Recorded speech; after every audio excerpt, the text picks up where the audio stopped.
Hello choppers, and welcome to our how to play of the Obsidian Tower. Now in this game, which is coming to Kickstarter, the king has confirmed that the evil Witchlord of Agaroth has returned to the land and has recruited your aid in vanquishing him. You will do this by moving across this land of tiles here, collecting up different items and bringing them back to the Obsidian Tower in the middle and turning them in a specific order in order to vanquish the Witchlord. Now, I am using the suggested setup that is in the rulebook for this how to play. So we put the Obsidian Tower in the middle. These two tokens right here, you can see, have this sigil on here, which is for a wandering merchant. If you're on these tiles and you have gold, you can buy stuff from the merchant deck if there is anything in there at the time you're on the tile. And then we also have our treasure tiles.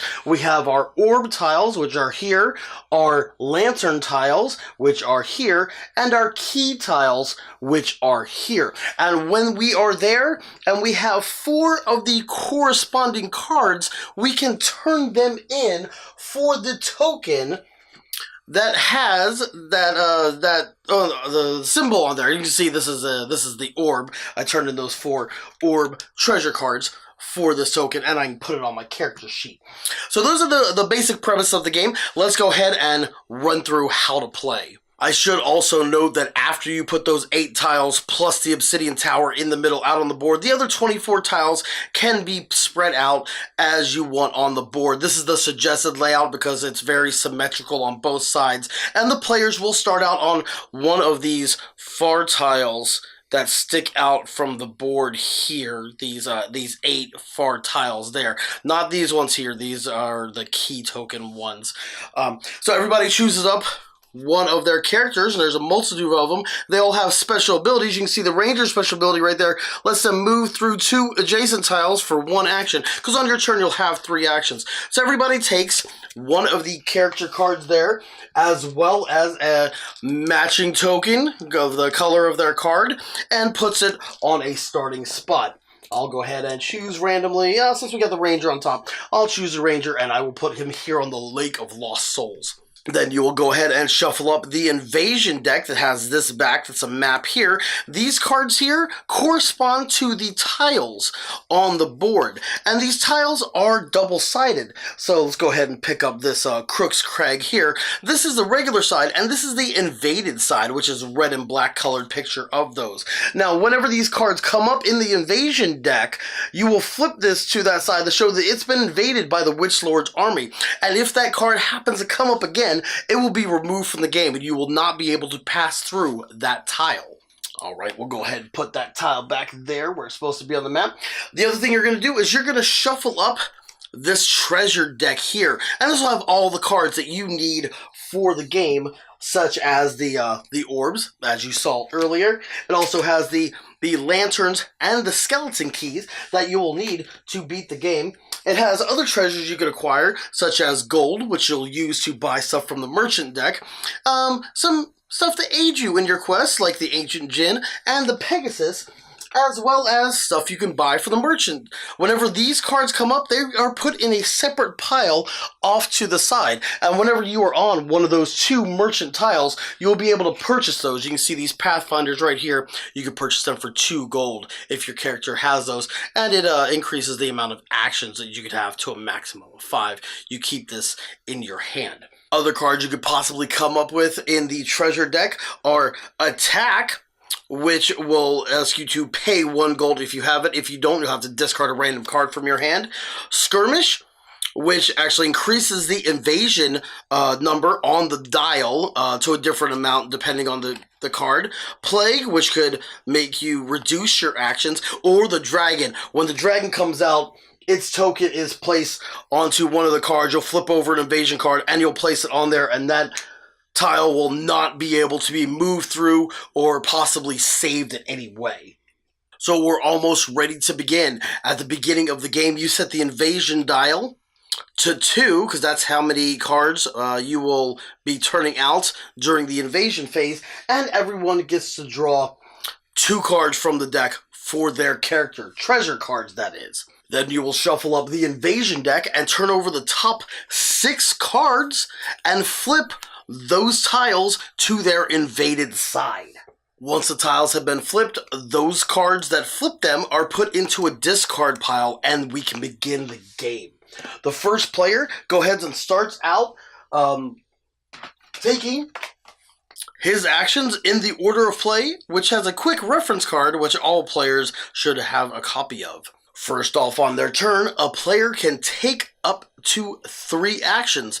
Those 3 actions are moving 1 tile, like so, reinforcing a tile, which either being adjacent to it or on a tile will cause you to flip it. Of course, some characters have certain abilities that will allow you to do this in a different way.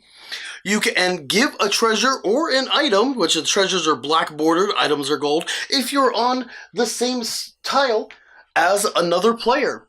You can capture a treasure like we talked about. If I was, let's say, I am over here on the orb one here, and I cash in those 4 cards, like so, I could cash that in to get the orb token and put it on my ranger card right there. I could purchase this item if I was on the merchant tile here and I had enough gold and there was any of those yellow bordered item cards in the merchant pile there. Once you're done taking your 3 actions, or up to 3 actions, because you don't have to complete 3 full actions, you'll go ahead and draw 2 treasure cards from the treasure deck and apply the effects. You draw them one at a time in case any of those sneaky attack or skirmish cards might come up, or even the dragon. Then you'll discard down the 5 black border cards, because that is the maximum amount of cards you can have in front of you, is 5 black border. Now those gold border special ones you buy, the items from the merchant, they don't count towards your hand limit. So you can have as many of these as well as those 5 item cards in front of you, like the gold or any of the item cards you need to complete the quest. After you're done with drawing the cards and discarding, you will draw invasion cards equal to the invasion level. During the invasion phase, you will turn over those amount of cards equal to whatever the invasion level is on the dial. Here it's 2 at the beginning of the game, but other things like the attack cards, or I'm sorry, the skirmish cards, could increase that to a different number. You'll turn over those cards from the invasion deck, and you will flip the tiles over to their invaded side. If the tile is already on an invaded side, it will be removed from the game, like so, and the corresponding card from the invasion deck will also be removed, making it harder. Now, some things will allow those discarded cards that turn the invasion tiles over, allow them to be reshuffled back into the deck, so you've got to be careful on reinforcing your tiles and getting them flipped back over to their safe side as you're playing, and watch out for the dragon attack.